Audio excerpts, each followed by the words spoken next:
Welcome all my lovely goblins and ghouls of the internet. I am Hanyo, your Demosinophile, and I'm back.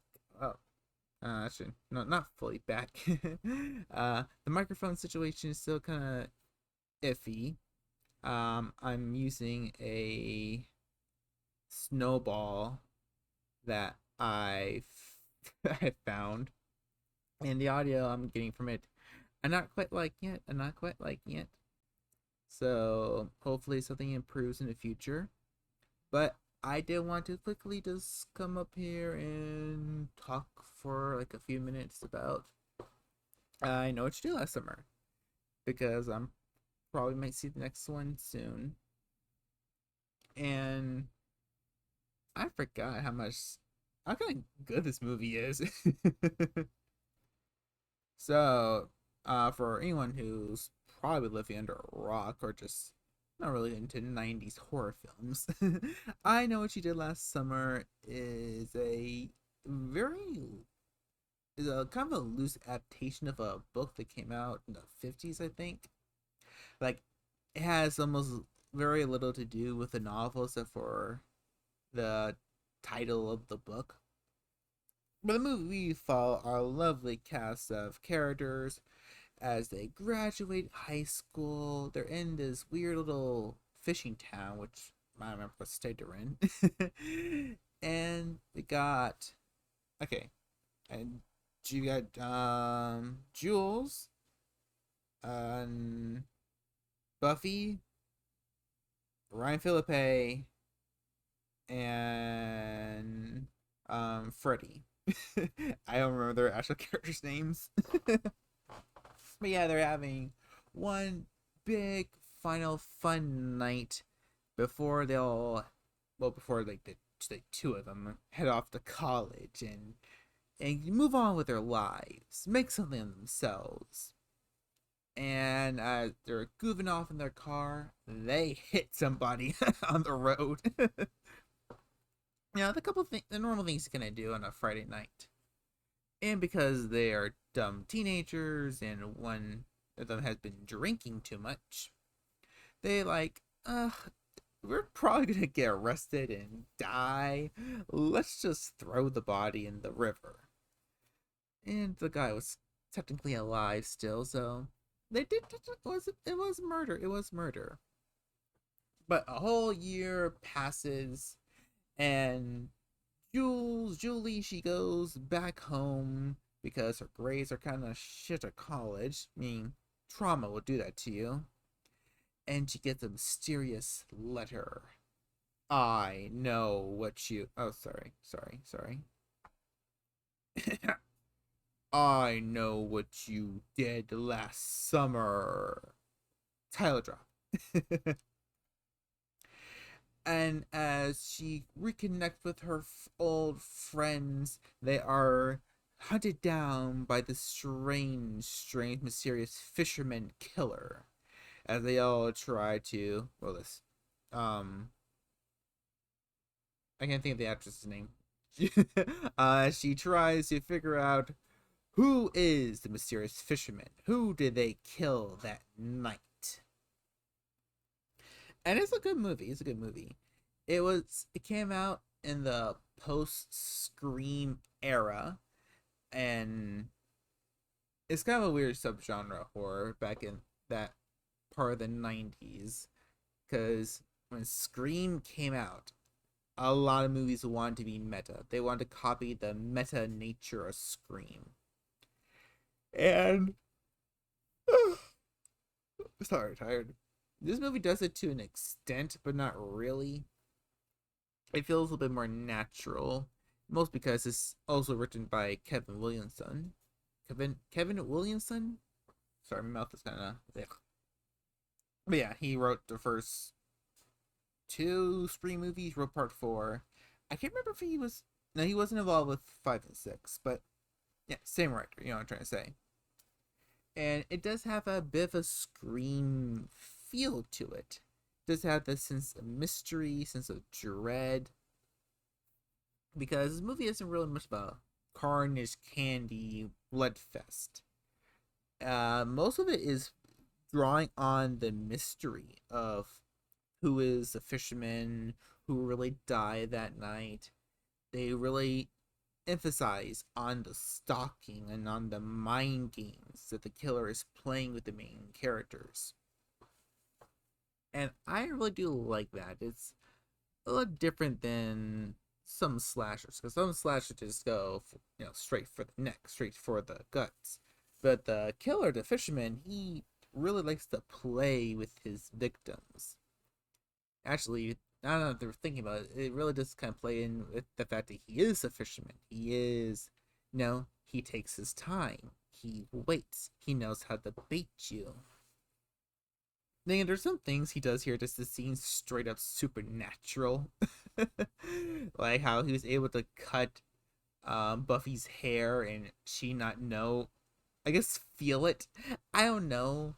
I mean, that feels like the kind of thing you probably would notice when you're sleeping. I don't know. I'm not sure. Or that part where he stuffs that guy's body in Julie's trunk. Then, like, I don't know, because of how the scene is edited, it feels like it's like 10 minutes later she gets back to her car, but all the body's gone, all the ice is gone, all the crabs are gone. It's like, how did he do that? How did he do that? But no, joking aside, I do like how serious they take this movie. Because with Scream, I love Scream. It's one of my favorite horror films. But they are silly with it sometimes. Because as much as a love letter to certain genres of horror, it's also parodying those genres. It plays it all straight, and I really do like it because sorry, my thoughts are all fuzzy. This happens when I don't have a script. Because I haven't watched this movie in such a long time. Like, damn, it has to be probably 10 years. It has to be 10 or so years. It's been a long time since I watched this movie in part 2.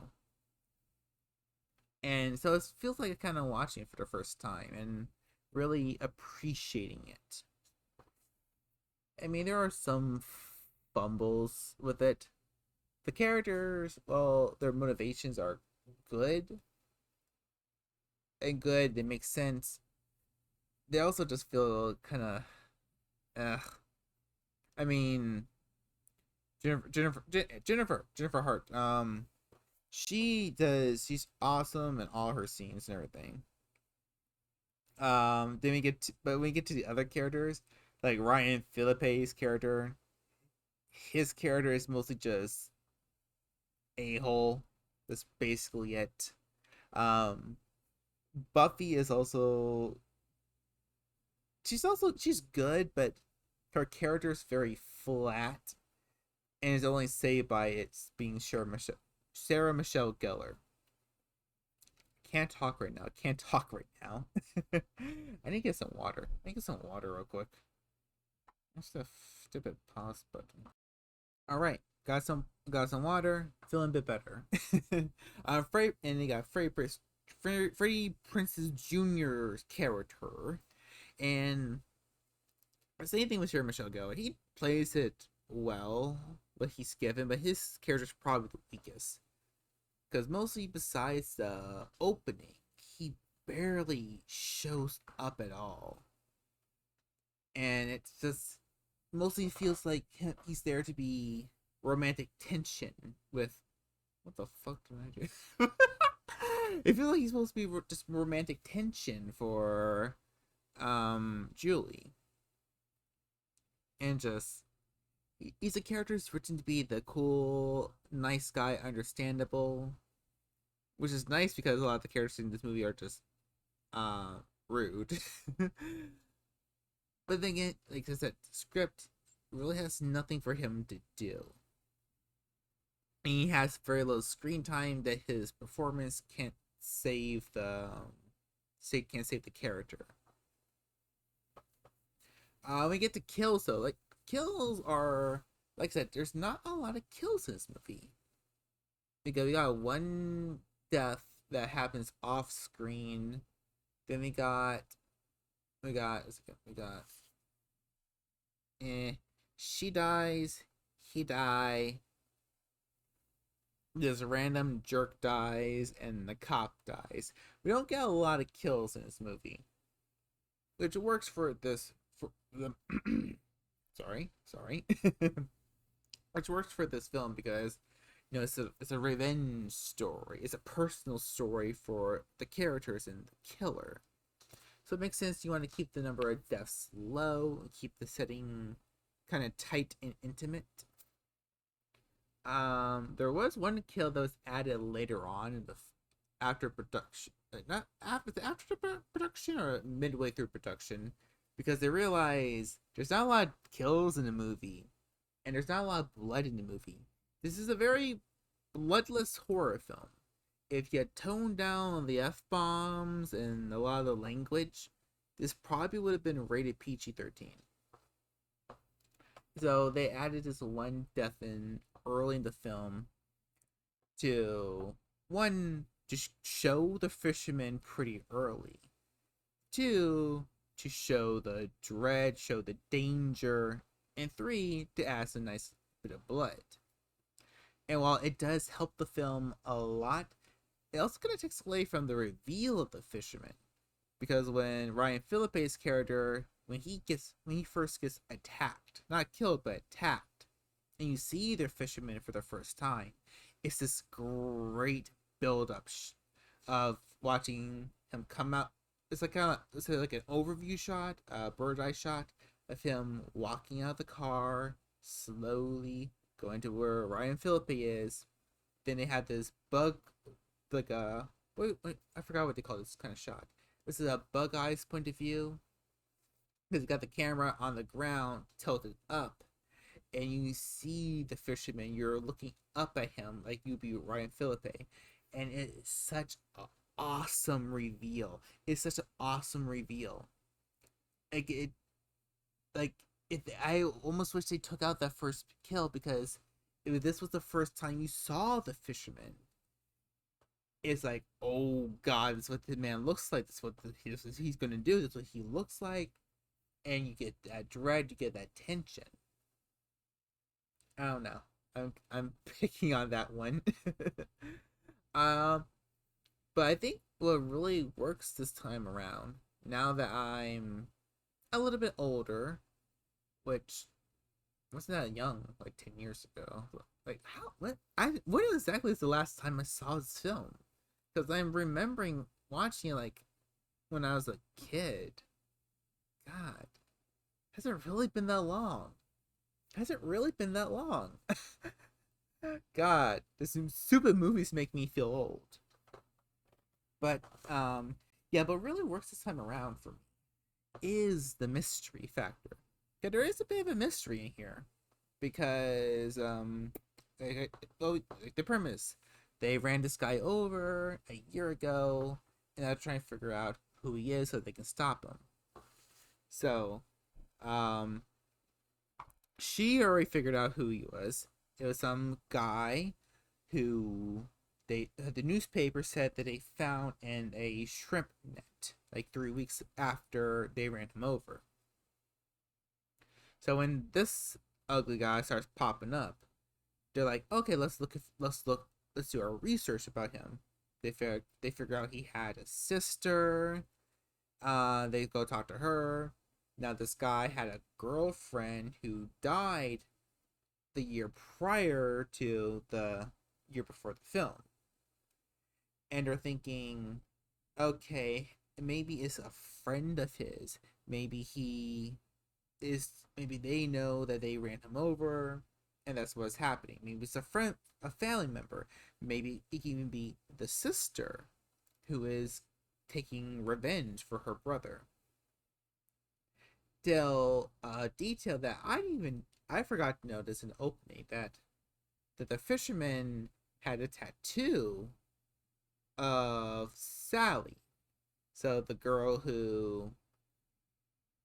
of the guy who died in the opening, the one that we saw in the that he said they found the fishnet, and then the guy who supposedly died in the fishnet I'm explaining this really bad. um, so basically, this ugly guy, the fisherman, is Ben Willis. Ben Willis had a daughter named Sadie, and she was engaged to this boy. Now, they were in a car accident, and Sadie died. Ben, good old big bomb Billy Boy, he. Oh shit! Ah! The microphone fell. The microphone fell. I put it close to the edge of the desk so I can get a little better audio. It fell right on fell right on the old um important bits. Oh god, that hurt. Oh god. Talk through the pain. Talk through the pain. But no, good old Billy Boy here. He found Tom Egan, the boy who was engaged to Sadie, and he kills him. So that is the boy we saw in the opening. We don't see the death, but we know it happened through the papers later on.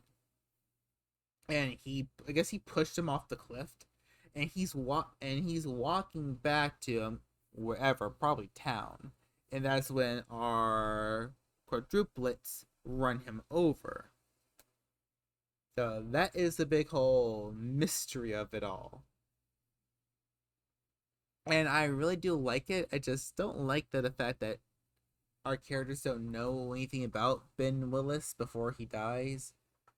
Because the whole film is pretty good at trying to build the mystery, making you think that one of our main characters could be in on it.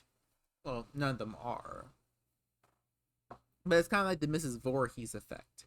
That the killer is awesome. The killer has a great reveal, has great kills. It's just the fact that we never met the killer before they become the killer, or they're known to be the killer. It takes away a lot of the who done aspects.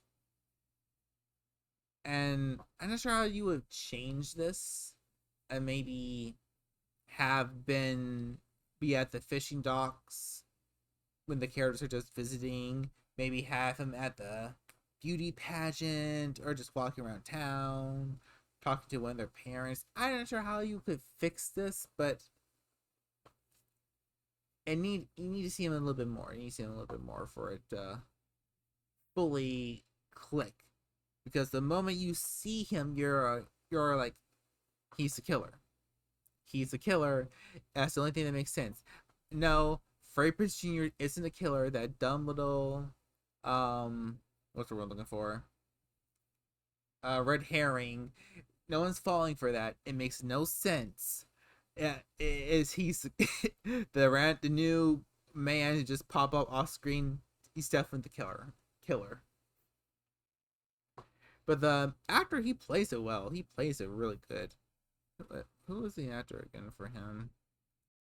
The fisherman is played by Muse Watson. Huh. Nice name. I haven't really seen a lot he's in. But yeah, he plays it really well. He's very creepy, very intimidating. There's one point where he has to kind of play sweet. And he sells it. I just wish he could been a little bit more of a character. He's just mostly slashy hashy through most of the film till you get to like the last not 15, like probably like 10 minutes. But yeah, I know what you did last summer. It's a great watch. If you want some fun 90s, I was gonna say camp, but no, it's a fun 90s slasher that's not taking itself too seriously, but it's still trying to build a good mystery around it. I say watch it. I mean, I did spoil the mystery in this video, but if you don't know about the twist and I know what you did last summer, come on.